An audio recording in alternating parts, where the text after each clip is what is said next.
think is appropriate that we talk about Candy is... Oh, okay. The first person that is Frank Roper, and Frank is the one that hired her, so he's got stories. So Frank, if you want to come on up.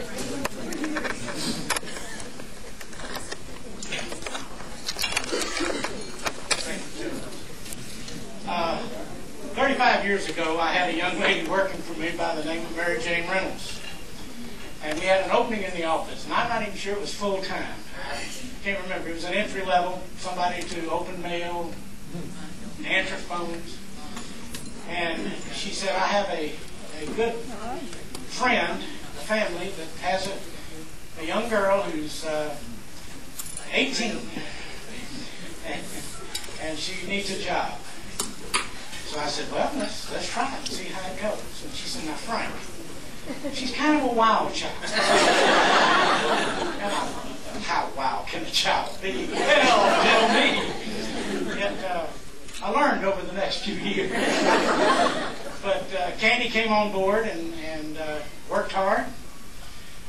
Mary Jane had to take off occasionally and left her working with me. And I remember one time I had a letter that I needed to get out, and early one morning I said, Candy, I've written this out in longhand, would you take it and type it up for me? Now this was in the era of IBM Electrics and carbon paper, and by noon there wasn't any letter, and so very late that afternoon Candy came in my office and said, Mr. Roper, I typed this damn thing.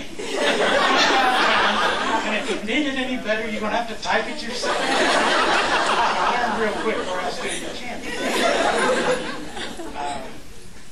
But Candy had a lot of good mentors. We hired good people in the registrar's office, and Joe McIver came on board, Bill Leslie, Annette Satterfield. And Candy learned from all of them. She was like a sponge. She just absorbed everything that came her way.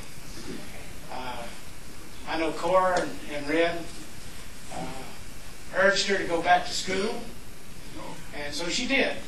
She went back and got her degree at Georgia State, and I'm sure it made both of them very, very happy. And as she did, she learned. Now, we almost lost Candy. Candy, Red was with Southern Bell at the time, I think. And they had a job offering that Candy was considering. And thank God, she turned it down and stayed with us. Candy was very understanding. She worked so well with the departments. And I know many of you out there have gotten your ox in the ditch, and Candy has come along to help you out.